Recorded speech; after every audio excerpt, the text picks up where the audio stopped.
अस्सलामुअलैकुम प्यारे दोस्तों, मैं हाँ मोहम्मद नदीम तो तुम देखते पे हो यूट्यूब चैनल विजत। प्यारे दोस्तों, आज बड़ी एक प्यारी वीडियो के नाल आया। एक बाबा जी आए हो गड्डी का काम करावन। बाबे को पूछते हैं तुम्हारी गड्डी कितनी पुरानी। मैं पूछा तो मैंने कहते कल की गड्डी है थे। बाबा जी दी वेख लो गड्डी की हालत। बाबा जी को पूछते हैं दी कदर सानू तो कोई नहीं कदर दा पता, बाबा जी ने पता होती।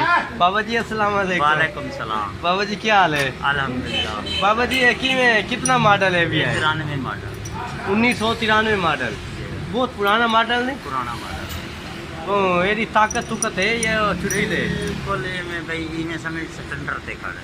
बिल्कुल हां। एक्सीलेटर ते टेयर नहीं रखने। अच्छा। डिस्कां पा ले, रोटावेटर पा ले, जो मर्जी जड़ा काम कर। अच्छा। ਇਹਦਾ ਮਤਲਬ ਤਾਕਤ ਇਹਦੇ ਬੜੀ ਹੈ। अल्हम्दुलिल्लाह। ਇਵੇਂ ਤਾਕਤ ਹੈ ਕਿਵੇਂ ਲੈ ਲਓ। ਬੁੱਢੇ ਦੀ ਤਾਕਤ ਹੁੰਦੀ ਹੈ, ਇਹਦਾ ਹੱਥ ਦੀ ਜਵਾਨ ਦੀ ਤਾਕਤ ਹੈ। ਉਹ ਮਿਸਾਲ ਗੱਡੀ ਦੀ ਹੈ। ਆਦੇ ਬਾਬਾ ਆਦੇ ਇਹਦੀ ਤਾਕਤ ਬਹੁਤ ਤਾਕਤ ਹੈ। ਇਹਦੇ ਤੇ ਜੋ ਵੀ ਕੰਮ ਕਰ ਲਵਾਂ ਇਹਨੂੰ ਪਰਵਾਹ ਨਹੀਂ ਰਹਿੰਦੀ ਕੋਈ ਕੰਮ ਹੁੰਦਾ ਪਿਆ ਜਾਂ ਕੋਈ ਨਹੀਂ ਹੁੰਦਾ ਪਿਆ। ਇਵੇਂ ਬਾਬਾ ਜੀ? बिल्कुल ही। ਅੱਛਾ। ਤੇ ਬਾਬਾ ਜੀ ਇਹ ਸ਼ੁਰੂ ਤੋਂ ਤੁਸੀਂ ਲਈ ਹੋਈ ਹੈ? नहीं मेरे को डामा साल। ਤੁਹਾਡੇ ਕੋਲ ਡਾਮਾ ਸਾਲ ਹੈ? ਕਿੱਥੋਂ ਆਏ? ਉੱਥੋਂ ਹੈ? ਉੱਥੋਂ ਪ੍ਰੈਸ਼ਰ ਇਨੇ ਖੜੇ ਇਨੇ ਮਕਸਦ ਦੇ ਟਾਇਰ ਚ। ਹਾਂ ਸਲਾਬ ਨਹੀਂ ਬਚਣਾ। ਇਹ ਵੇਖ ਸਕਦੇ ਹੋ ਬਾਬੇ ਦੀ ਗੱਡੀ। ਬਾਬਾ ਜੀ ਗੱਡੀ ਨੂੰ ਛੱਡ ਕਹਿੰਦੇ ਪੈਣ ਪੁਰਾਣੇ ਜ਼ਮਾਨੇ ਦੀ ਗੱਡੀ ਹੈ।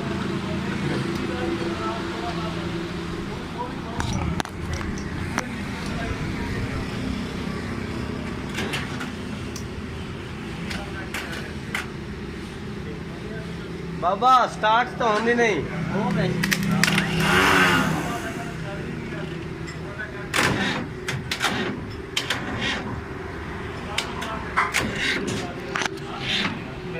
बैटरी जान से बैटरी थोड़ी जी कमजोर। 3 महीने हो गए ट्रैक्टर घर खड़ा। 3 महीने घर खड़ा है?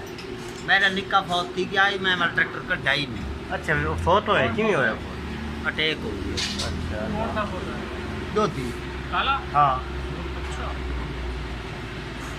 अच्छा ये तो मतलब आपका थोड़ा पुत्र फोत होया है? हाँ। 3 महीने मैं ट्रैक्टर आदि काट के ले आज काट के लाओ। इना केल काबला संभल लेंदे पे आज हुए ने पानी शानी दम रवे ने। अच्छा। खान कितने पैसे पुछो। प्यारे दोस्तों, बाबा जी ने सानू बातां सुनाइयां गड्डी दे बारे च। साढ़े को इतना टाइम कोई ना तो बाबे को खड़ोवा, बाबे दे हाल हवाल पुछूँ बाबा कितों दा है, कदे ये को जाऊँगा बात वीडियो बनाऊँगा। बाबा जी केड़े इलाके दे? वो मीनाबाद दरबार है नाल घाटा ला। अच्छा उत्ते माशाल्लाह। हाल जींदे में ते बाबा जी दी वीडियो जा रही। हां बाबा जी दी जा रही ना ਤੁਹਾਡੀ जा रही। लिया कितने फबे पे किथाई वदे पैर बोल तो कदम दे पवाए टायरंग तो 3 जसी दन में दा बाबा किन्ने नाल दे हुए तणे हुए खड़े। बाबा ट्रैक्टर देख के टायर कितना साल काट होइने? ये बंदा चलावन वाला होवे तो मुकदे ही नहीं। एक गड्डी को स्लिप ना मारने। अच्छा। अल्लाह दे फालियां दो बचा ही। अच्छा। हिफाजत नाल चलाई राखी दा ही नहीं वेंदे। बाबा जी ना इवें नहीं बहुत पुराने ड्राइवर हैं। मैंने लगता पिया पुराने जमाने के ड्राइवर हैं। मैं सन 80 तो ट्रैक्टर चलावन लगा।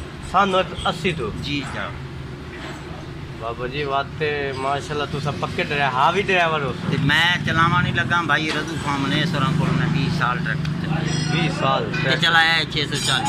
640 और कोई ट्रैक्टर ना आज दा ट्रैक्टर के रहा है वो एदी पावर है क्या नवा 0 मीटर आंदा कोई ना। अच्छा। नमे कोई आज ही आता है भी मेरे पीछू आग घूमना। इतनी पावर खड़ी है देखते 1993। बाबा जी हैरान कौन बातें करते पे। प्यारे दोस्तों काले दी आडी मैं 0 आया खड़ा है ना मैं को आता मैं मेरे पीछू खड़ा गुना। अच्छा। हां ये ऐसी पुराना मॉडल। अल्हम्दुलिल्लाह अल्लाह का शुक्र। अल्लाह का शुक्र। चलो बाबा जी मेहरबानी। अल्लाह ਤੁਹਾਡੇ नसीब करे। आमीन। अल्लाह ਤੁਹਾਨੂੰ ਜ਼ਿਆਦਾ ਜ਼ਿਆਦਾ ਰਿਜ਼ਕ ਦੇਵੇ। आमीन। ਇਹਦੇ ਬਦਲੇ ਅੱਲਾ ਤੈਨੂੰ ਹੋਰ 3-4 ਦੇ ਦੇਵੇ। प्यारे दोस्तों अज बाबा जी साढ़े नाल आन ते कुछ बातें कीतियां बाबा जी नाल। अगर साड़ी वीडियो तुहानू अच्छी लगे तो लाइक ज़रूर करे, नाल नाल साढ़े चैनल में सबसक्राइब कर दो। नवी वीडियो के नाल वात हाजिर हो। अल्लाह हाफ़िज़।